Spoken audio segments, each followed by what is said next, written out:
వేదమంత్రాలు, మంగళ వాయిద్యాల నడుమ ప్రాణప్రతిష్ఠ క్రతువు వైభవోపేతంగా ప్రారంభమైంది.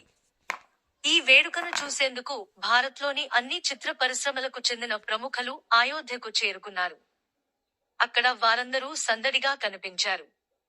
రజనీకాంత్, మెగాస్టార్ చిరంజీవి, రామ్ చరణ్, ధనుష్, అమితాబ్ బచ్చన్ ఇలా ఎందరో ఈ కార్యక్రమంలో పాల్గొన్నారు. అయోధ్య నుంచి ఆహ్వానం అందిన కొన్ని అనివార్య కారణాల వల్ల కొందరు నటీనటులు వెళ్లలేకపోయారు. జూ. ఎన్టీఆర్ కు కూడా అయోధ్య నుంచి ఆహ్వానం అందింది కానీ ఆయన వెళ్లలేకపోయాడు.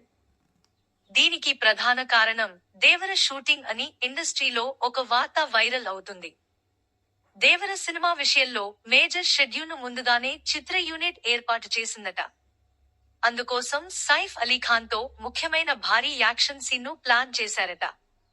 కొన్ని వందల మంది ఈ సినిమా షూటింగ్ లో రోజూ పాల్గొంటున్నారట.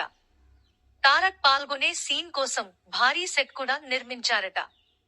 తన వల్ల షూటింగ్ ఆగిపోతే నిర్మాతకు ఇబ్బంది కలుగుతుందని ఆయన భావించారట. దీంతో అయోధ్యకు ఆయన వెళ్లలేకపోయారని టాక్ నడుస్తోంది. ఈ క్రమంలో అనుకోకుండా సైఫ్ అలీఖాన్ గాయం కారణంగా ఆస్పత్రిలో చేరడం.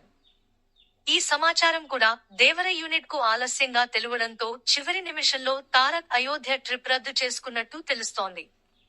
అయితే ఈ విషయం గురించి చిత్ర యూనిట్ తో పాటు తారక్ కూడా ప్రకటన చేయలేదు.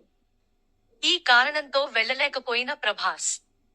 పాన్ ఇండియా స్టార్ ప్రభాస్ కూడా అయోధ్యకు వెళ్లలేకపోయారు.